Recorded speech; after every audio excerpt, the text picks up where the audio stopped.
بھی اجمعین۔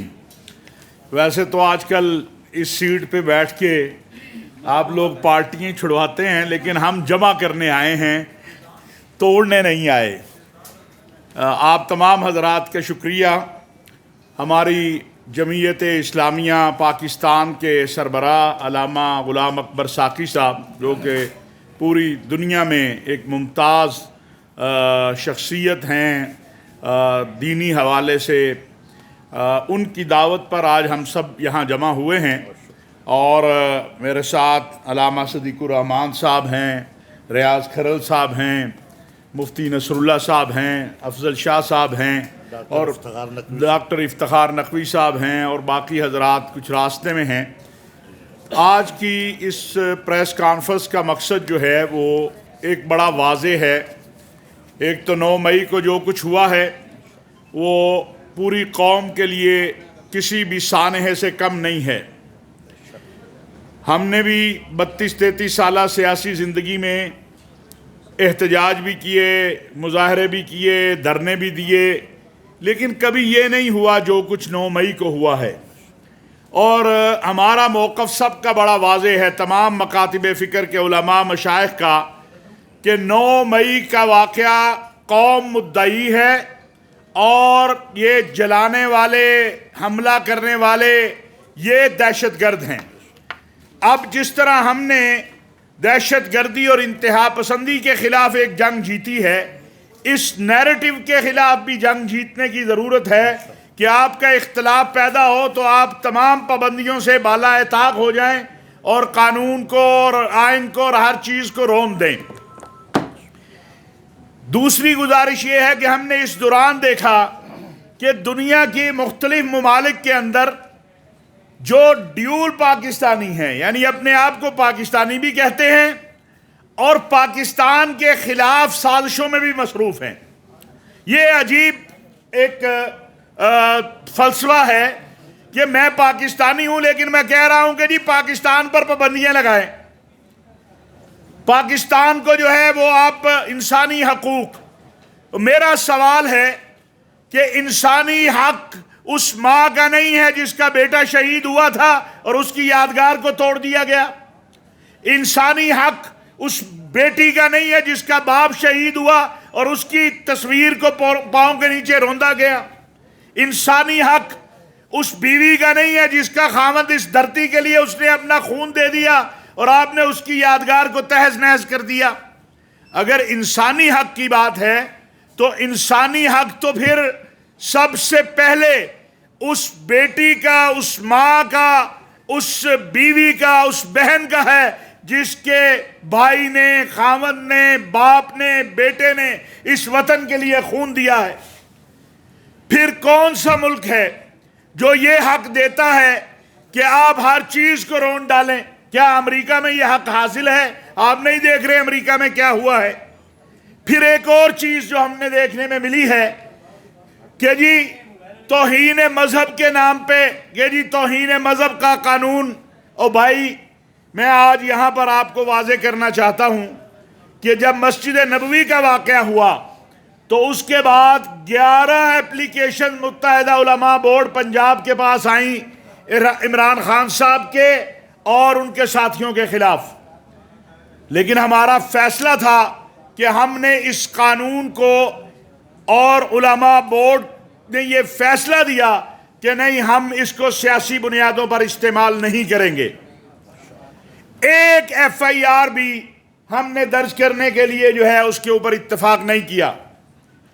توہین مذہب اور توہین ناموس رسالت کا جو قانون ہے، اس نے اس پاکستان کو امن دیا ہے، اور خود عمران خان صاحب کے دور میں وہ اس قانون کے وکیل رہے ہیں۔ آج اس قانون کے خلاف جو ہے بعض لوگ جس طرح کمپین چلا رہے ہیں، ہم نہ کل اس کے حامی تھے کہ کسی بنیاد کے اوپر تکفیر اور غداری کے فتوے لگائے جائیں، نہ آج اس کے حامی ہیں۔ الحمدللہ کل بھی آپ کے سامنے ملی یکجہتی کونسل سے لے کر پیغام پاکستان تک ہماری جدوجہد آپ کے سامنے ہے۔ آج یہ اکابر علماء جن میں اکثریت ہمارے اہل تشیع مکتبہ فکر کی ہے، ہم جب محرم آتا ہے یا باقی معاملات ہوتے ہیں، آپس میں سر جوڑ کر بیٹھتے ہیں اور مسائل کو حل کرتے ہیں۔ لہٰذا آج کا پہلا نقطہ یہ ہے کہ 9 مئی کے واقعات میں ملوث کسی گناہ گار کو چھوڑا نہیں جانا چاہیے اور کسی بے گناہ کو پکڑا نہیں جانا چاہیے۔ یہ ہماری کلیئر موقف ہے، کوئی اس سے راضی ہو یا ناراض ہو۔ اور سب سے بڑی بات، میرا سوال ہے کہ جو لاہور جناح ہاؤس میں ایک مسجد تھی، اس کا کیا قصور تھا؟ پاکستان میں جتنا بھی گراؤ جلاؤ ہو جائے، کبھی کسی نے مسجد، امام بارگاہ، چرچ پہ حملہ نہیں کیا ماں سوائے دہشت گردوں کے۔ لاہور کور کمانڈر ہاؤس کے اندر جو مسجد تھی جناح ہاؤس، اس کو توڑا گیا، اس میں جو مقدسات تھے ان کو جلایا گیا۔ یہ کس کی سوچ ہے؟ یہ پاکستانیوں کی سوچ نہیں ہے، یہ مسلمانوں کی سوچ نہیں ہے۔ ہم ہندوستان پہ کلیم یہ کرتے ہیں، ہم اسرائیل کو کہتے ہیں۔ یہ کرنے والے بھی، جو مسجد کی توہین کر رہا ہے، وہ بھی کوئی ہمارا دوست نہیں ہے۔ اس لیے ہم یہ سمجھتے ہیں کہ اس معاملے میں کوئی رعایت نہیں ہونی چاہیے دونوں طرف۔ کسی بے گناہ کو پکڑا نہیں جانا چاہیے، کسی گناہ گار کو چھوڑا نہیں جانا چاہیے، اور یہ ہماری عدلیہ کی بھی ذمہ داری ہے۔ بعض لوگ کہتے ہیں آرمی ایکٹ کے تحت عدالتیں جو ہیں، ہمارا یہ متفقہ موقف ہے کہ یہ جو ہمارا موجودہ عدالتی نظام ہے، اس سے جو آرمی ایکٹ کے تحت عدالتیں بنیں گی ان میں زیادہ انصاف ملے گا۔ یہاں تو پڑپوتا، آگے کہتے تھے دادے سے پوتا، اب تو دادے سے پڑپوتے تک بھی انصاف نہیں ملتا ہے۔ آپ دیکھ رہے ہیں عدالتی نظام کا جو حشر ہو رہا ہے روزانہ۔ لوگ ہمیں کہتے ہیں کہ آپ عدلیہ پہ، میں کہتا ہوں جس دن یہ عدالت ایک غریب بچے کے لیے جو جیل میں 500 یا 1000 یا 10,000 کے لیے پڑا ہوا ہے، جس دن رات کو یہ عدالت اس کے لیے لگے گی، میں اس عدالت کو سلام کروں گا۔ جس دن یہ عدالت ان 5 لاکھ سے زیادہ کیسز کو دیکھے گی جہاں کسی کی ضمانت ہونی ہے تو وہ بیچارہ پڑا ہوا ہے، بے گناہ ہے، 22 سال بعد 20 سال بعد آپ کہتے ہیں کہ جی بری کیا جاتا ہے، پتہ چلتا ہے 2 سال پہلے وہ جیل میں ہی مر گیا ہے۔ یہ ملک ایسے عدالتی نظام کے لیے نہیں بنا۔ اگر یہ توہین عدالت ہے تو ہمارا ایک ہی سوال ہے کہ توہین انسانیت بڑی ہے یا توہین عدالت بڑی ہے؟ آئے جیلوں میں حال دیکھیں کیا ہے۔ اور ہماری گزارش ہے محترم جناب چیف جسٹس صاحب سے بھی کہ اس معاملے میں جو کیسز ہیں ان کے سپیڈی ٹرائل کیے جائیں۔ بے گناہ اگر کوئی ہے وہ اپنے گھر جائے، گناہ گار جو ہے اس کو سزا ملے۔ اسی طرح انشاءاللہ 11 جون کو لاہور الحمراء ہال میں ملک بھر سے انشاءاللہ 1000 سے زائد علماء، مشائخ، وکلاء، مختلف مکاتب اور طبقات زندگی کے لوگ جمع ہو رہے ہیں۔ اور ہمارا ایک پیغام ہے، ہمیں کسی سیاسی پارٹی سے غرض نہیں ہے۔ پاکستان ہمارا ہے، ہمارا دین، ہمارا وطن اور ہمارے سلامتی کے ادارے اور ہماری فوج۔ کیوں ہم کہتے ہیں؟ ہم نے حشر نہیں دیکھا کہ کیا ہوا عراق میں، کیا ہوا یمن میں، کیا ہوا شام میں، کیا ہوا لیبیا میں؟ اور بہت عرصے سے یہ ایک اطلاع بھی تھی، معلومات بھی تھی، عالمی دنیا، آپ سب صحافی دوست جانتے ہیں کہ عالمی دنیا میں جو پاکستان سے محبت کرنے والے لوگ ہیں وہ وارننگ دے رہے تھے کہ پاکستان میں ایسے حالات پیدا کیے جائیں گے کہ قوم اور فوج میں تصادم ہو، مختلف مکاتب فکر کے درمیان تصادم ہو۔ الحمدللہ ان علماء نے سر جوڑ کر بیٹھے اور ان علماء نے اس سازش کو ناکام بنایا جو پاکستان کے اندر مختلف مکاتب فکر کے درمیان تصادم کے لیے کی گئی۔ ہم نے لاشیں اٹھائی ہیں۔ میں نے اس دن لاہور فیصل آباد کہا کہ ہر مکتبہ فکر نے لاشیں اٹھائی۔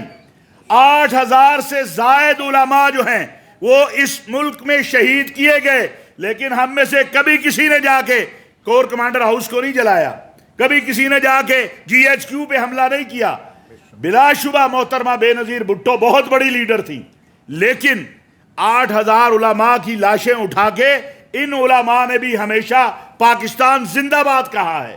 جب آپ کہتے ہیں زرداری صاحب نے کھپے کہا ہم اس کی تحسین کرتے ہیں، لیکن کیا روزانہ وہ وقت بھی تھا کہ ایک طرف ہم جنازے گجرانوالہ میں پڑھ رہے ہوتے تھے تو دوسری طرف فیصل آباد میں لاشیں پڑی ہوتی تھی، ادھر جنازہ ابھی مکمل نہیں ہوتا تھا تو ملتان میں لاشیں پڑی ہوتی تھی، لیکن کبھی کسی نے پاکستان کے جھنڈے کو نہیں جلایا، کبھی کسی نے پاکستان کے پرچم کی توہین نہیں کی، بلکہ لاشوں پہ کھڑے ہو کے بھی کہا کہ پاکستان زندہ باد۔ اور الحمدللہ ملی یکجہتی کونسل، اور پھر جس دن ملی یکجہتی کونسل اسی شہر اسلام آباد میں بنی تھی اس دن 16 لاشیں گری ہوئی تھی، 8 اہل سنت کی اور 7 اہل تشیع کی، لیکن علامہ ساجد علی نقوی اور مولانا ضیاء القاسمی، مولانا شاہ احمد نورانی، مولانا سمیع الحق شہید رحمۃ اللہ علیہ اور پروفیسر ساجد میر، ان اکابرین نے ہاتھوں میں ہاتھ دے کے اس سازش کو ناکام بنایا ہے۔ آج بھی ہم اعلان کر رہے ہیں کہ ہم اس پاکستان کی سلامتی اور استحکام کے لیے، اس میں امن کے لیے، اپنی نوجوان نسل کو بچانے کے لیے، آج عدم برداشت کے رویے آپ کے سامنے ہیں، ہم 5 منٹ گفتگو نہیں کر سکتے، لیکن ہمیں داد دیں کہ ہم نے پیغام پاکستان کی صورت میں ایک متفقہ دستاویز اس قوم کو دی ہے۔ ہم محرم سے پہلے بیٹھتے ہیں، ضابطہ اخلاق طے کرتے ہیں اور الحمدللہ اس پہ عمل ہوتا ہے۔ ہم قومی قیادت سے بھی میثاق پاکستان کی اپیل کرتے ہیں کہ آگے بڑھیں، میثاق پاکستان کریں، معیشت، معاشرت